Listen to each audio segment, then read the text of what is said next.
Yo, you guys, this is Blacklist of the Abyss, and you're watching my review for JoJo's Bizarre Adventure Part 3, Stardust Crusaders, Episode 4.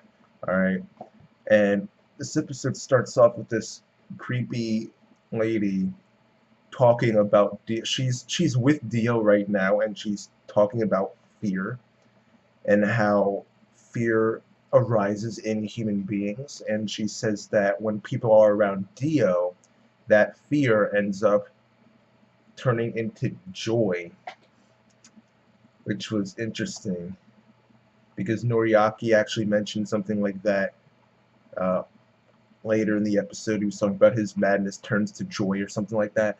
But oh yeah, I guess I'll talk about that next. After this, it's the whole scene with the plane. All right, and this stuff with the plane, it kept me engaged the entire time, but it's it's still Team Joestar fighting against a bug. I mean, it could only be but so interesting. I mean, if it was a chimera ant, that'd be a different story, but it wasn't. The bug was a stand, Tower of Grace specifically, all right, and it rips people's tongues out, which I'll admit I was caught off guard when it took out those three dudes in a row, and then it wrote massacre on the wall, um, but. I mean, it's hard to get excited about these dudes fighting a bug. Like it's just hard to get excited. All right, especially when the one fighting it is like the newest member of the cast. Right, Avdol, he couldn't do anything because he uses fire, and using fire on a plane is just stupid. Joseph couldn't do anything because his stand is not for fighting, and his ripple power just wouldn't. He would need to make contact with the bug, but the bug is too fast. It's dodging everything, including Jotaro's punches. But Jotaro can't do anything either because he's too strong, so it's possible he could damage the plane too. So we were kind of just left with Noriaki having to fight. Alright? And he's shooting Emerald Splash everywhere, which I did understand because I would think that it would hit someone, but apparently it didn't. And the flight attendants, that got me too. The flight attendants were awake the entire time, and they didn't hear any of this going on. All these men yelling and stuff. They didn't. They didn't hear any of it. Which, okay, whatever. Yeah, he's shooting Emerald Splash everywhere, and he's doing that in order to lure the stag beetle, I think, into this area where he can hit it from behind with Hierophant Green's appendages, which is what he did. And he pierced it a few different times. Alright? And when he does that, the stand is defeated along with the stand user, who ends up being this older guy who was pretending to be a bystander, and like a confused old man who was like touched the blood. He was starting to get scared, like, oh my god, this is blood, what's going on? Alright, it turned out that was actually the guy with the stand. So after he's beaten Joseph, he notices that the plane is actually flying crooked. Alright, and that's when they go up to the cockpit. Turns out that the dude had already killed the pilots, taking their tongues out. He destroyed the autopilot as well, so they're gonna crash. And the flight attendants here, well, it was weird that they just ignored all this stuff going on. I will admit that they were actually pretty funny. The best part is that these girls were attracted to Jotaro and Noriaki, very obviously, but the two of them are only like 17 years old, and these girls are like full-grown women. So I just found it hilarious that these girls are Shotacons. They should just be Nagima if that's the case. They'd be a perfect fit there. But and another funny part was when Avdol was just watching all this. He was like, "How? Like, how did they do that?" But yeah, so the flight attendants, I'll give them some more credit because they didn't get scared when the old man got back up, the stand user. He got back, the guy with Tower of Grey. He got back up and started talking about how they're not going to reach Dio even if they survive the plane crash. He says that Dio is the master of all stands and that he reigns over all of them, which probably means I'm right in what I said last week about Dio being able to use all stands. So, Maybe he can even negate all stands as well. Maybe if you go against him, your stand just doesn't work. So maybe he has multiple abilities, but yeah, the old man tells us that. Then he just drops dead, and the flight attendants didn't scream at all, which I was happy about, because Jotaro was right. That would have been annoying.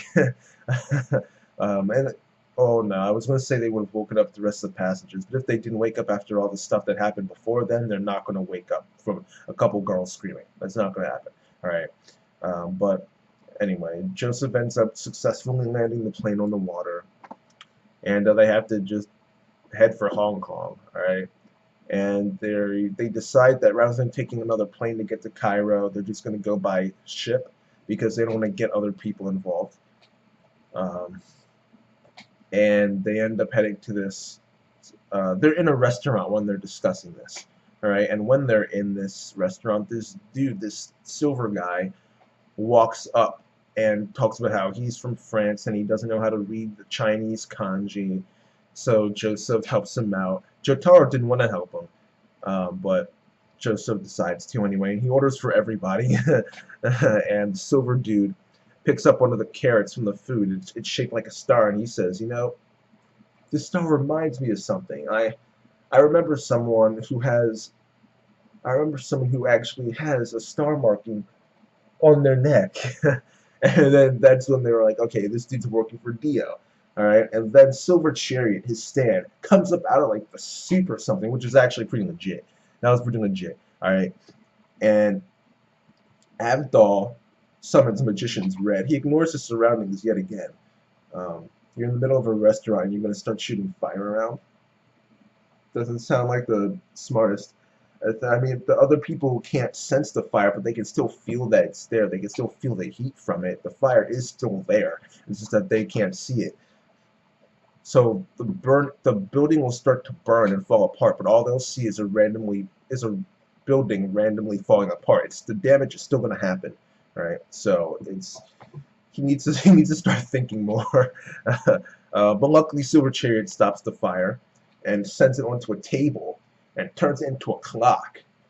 All right, he says that once the clock strikes 12, Avdol will be dead. Well, he says he'll kill Avdol before the clock strikes 12. All right.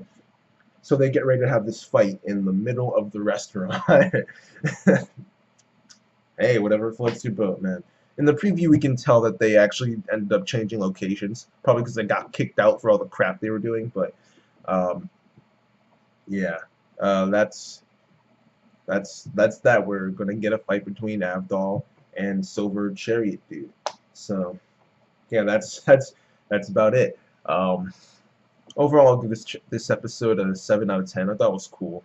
It was enjoyable, definitely. It's just that, it's hard to get excited about people fighting a bug. So it's just hard to, but it was still a cool episode. So yeah, like I said, I'll give it a 7 out of 10, and that's that. I'll put my live reaction up after this as well. So yeah, rate, comment, subscribe, and I'll see you guys next time. Alright, time for the live reaction of Stardust Crusaders. I'm pretty sure it's impossible for me to do a live reaction without actually eating something. M&M chocolate bar. Yes, that's right, it exists. Dead. Dang, it's freaking dark and they can still see it. Dude, you're on a plane. Quiet down. People are sleeping, yeah? How are these people not waking up? You can talk? Dude, look for the flashiest guy on the airplane besides you guys, alright? And then it's gonna be him.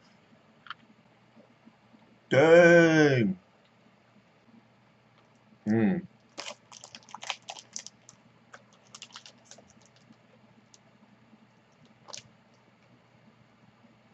Dude, you're on an airplane!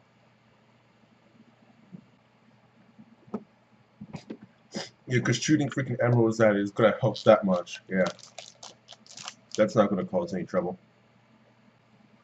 He's shooting emeralds all over the place and he's not hitting anybody. How? She was awake the entire time. Wow. I knew that was gonna happen.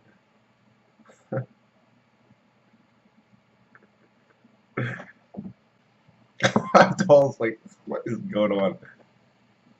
Altitude is dropping. Hmm. Dude is still alive? He was flashier than I thought.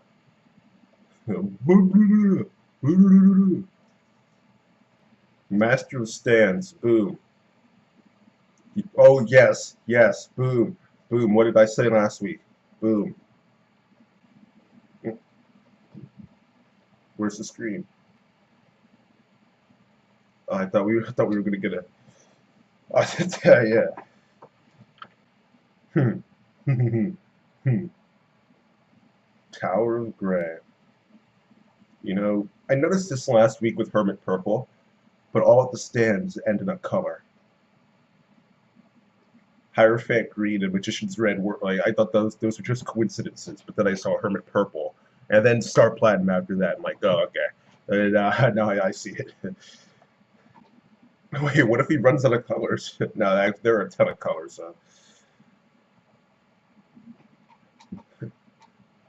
You could just go to different shades of the color: blue, sky blue, light blue, cyan.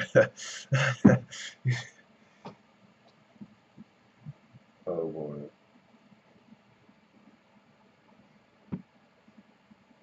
hot cola. Ew. Dandy. Yeah, thank you. Thank you.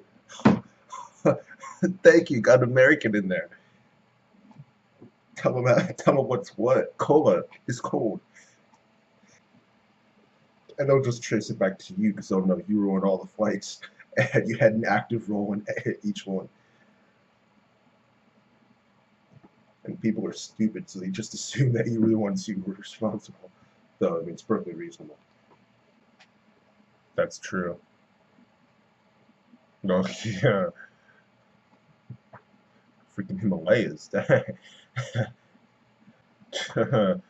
Well, you've already failed at that. Like I said, flashy guy, man. Gotta look for the flashy guys. Then why are you speaking Japanese?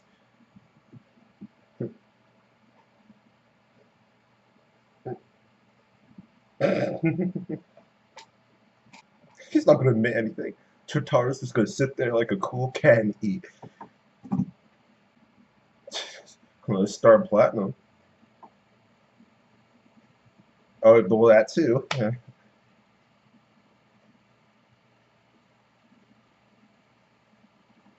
Menacing. Yo, who saw that No Game No Life episode? That was freaking hilarious. JoJo's Bizarre Adventure references up the wazoo. Oh, so the color can be first instead of last. Interesting. Dude, Joseph Joestar is hilarious. Well, this was a pretty cool episode. Guess I'll see you guys next time.